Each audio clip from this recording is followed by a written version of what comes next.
Tawakalitu Oseni ọlọ́jọ́ bí mo kí ọ o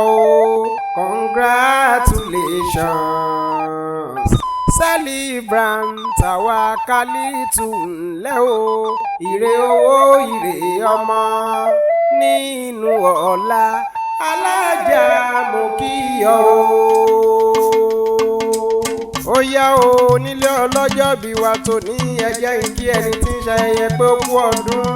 Ìfáǹfà kọ̀ọ̀kan ò gbọ́dọ̀ fariwo gbóògbó kọ̀ọ̀kan ò gbọ́dọ̀ káyán ẹja. Ẹni tí ń ṣayẹyẹ ọjọ́ bíi sáyé èéṣe ni báwọn ọmọ ọlọ́dún mo kí ọ kú oríire. Gbogbo November 18 lọ́dọọdún ẹ̀ṣà ló jẹ́ nílé ayé Alhaja Tawakalitu Oseni. Ẹ wo wọ́n rán mi ní o àwọn ọmọ Alhaja Tawari bẹ̀mí níṣẹ́ wọ́n ní kí n kí yeye wọ́n ní kíkì tọmọ ọkọ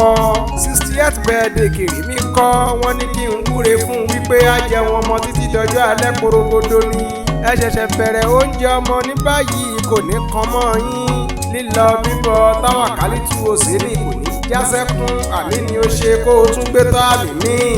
ọjọ́ bí ẹni a fi ń more fún ọba tó dá wa sáyé ni 60th birthday Alhaja awẹ ìwò nínú ọ̀la nínú ọ̀fìn lọ́mọ pàǹdọ̀rọ̀ dàgbà ẹ̀ráyé ń bí ó ti ṣọdún èyí òwò ṣèmí nínú ọ̀la ńlá pẹ̀lú dẹ̀ra ayaba ọ̀gbẹ́gbà ọpẹ́ wá kí ọ kóríire ogun gbàmígbàmí kò ní yálé rẹ ṣàbẹ̀wò o ní sánná ní ayé àní àwọn ọmọ rẹ ló ń bẹ̀mí níṣẹ́ èyí wípé gbogbo November 18 lọ́dọọdún lọ́jọ́ bíi Alhaja wọ́n ṣàtúnṣòsì tí wọ́n ní bàbí kan jẹ́ wọ́n yà lágbọ́wọ́ àwọn Ikorodu ilé bàbá Alhaja Tawakalitu nù kí n tó máa lọlé yeye tó bí ọlọ́mọ níjẹ̀bú òde níkiri ajagbalúra àwọn ọmọ tó bí ti ṣe tó dá fún mi ńlẹ̀ Alhaja Tawakalitu ó yá nínú ilé bàbá tó bí ọlọ́mọ ó nírògùn rẹ́rùn ọmọ Agbowa rèé o ọmọ Agbowa rò ìkòsí àtàn ibi olè gbẹ̀ǹjàre oníhun ọmọ ẹ̀ lókù mẹ́dẹ́mẹ́dẹ́mẹ́dẹ́ ọmọ ìmọ̀lẹ̀ àfẹlẹ̀jà ọmọ akẹ́nugbọ́ kẹrù ó bára ọ̀nà ìwọ ni mò ń kì í hun ọmọ àfàìlẹ́sẹ̀ ẹ̀ṣẹ̀ gírígírí ọmọ aṣáni ní póríkì ẹsẹ̀ ń pẹ̀lẹ̀ ọmọ dúdú lè mọ̀ bẹ́ ẹsẹ̀ níjọ́sí pupa tó mọ̀ bẹ́ ẹsẹ̀ etí rajo ọmọ àtàmọ́tàwìnrè o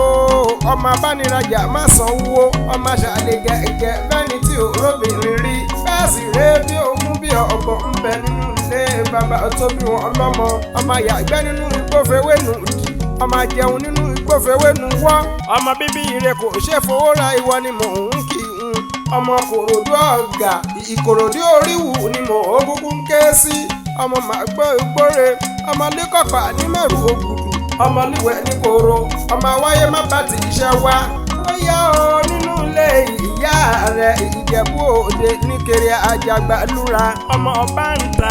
ọmọ Àwùjalẹ̀ ọmọ arójò òjòyè ń pẹ̀lẹ̀ ọmọ àfigbáṣowó lókè mòru ọmọ alágẹmọ òfìwọ̀ yọ̀wọ̀yọ̀ bó bá wùn Ìjẹ̀bú àwọn ẹni wìnìwìnì àní bó bá wùn Ìjẹ̀bú àwọn ẹni wìnìwìnì ẹ̀rí wípé bó bá wùn Ìjẹ̀bú abúkú fẹ́ nìyẹn tó kù ṣọdún àgẹmọ láàmú alágẹmọ mẹ́rìndínlógún ọmọ alági iye ògógó màgà eléyìí ti ń fẹ́ yìnyẹ yín bí àwòjì ìgbìn ọmọ adìyẹ gorókù òpó lélẹ̀ ara òrokùn ara òradìyẹ ọmọ ń ṣe ní ọyọyọ ń yọ ọyọyọ máa yọ máa ń ti ṣe ní òlé ìpani ọmọ dúdú lè mọ ọbẹ̀ ẹsẹ̀ níjọ́sí pupa tó mọ ọbẹ̀ ẹsẹ̀ òsì nílé ọmọ mo níṣu ńlẹ̀ wọn lọ́bẹ̀ ọbẹ̀ kan ló tó kù ńlẹ̀dọ̀ bíbọ̀ nínú ilé bàbá tóbi ńlọ́mọ. Alhaja Tawakalitu Oseni ìwọ ni mò ń kì í lọ́wọ́lọ́wọ́ o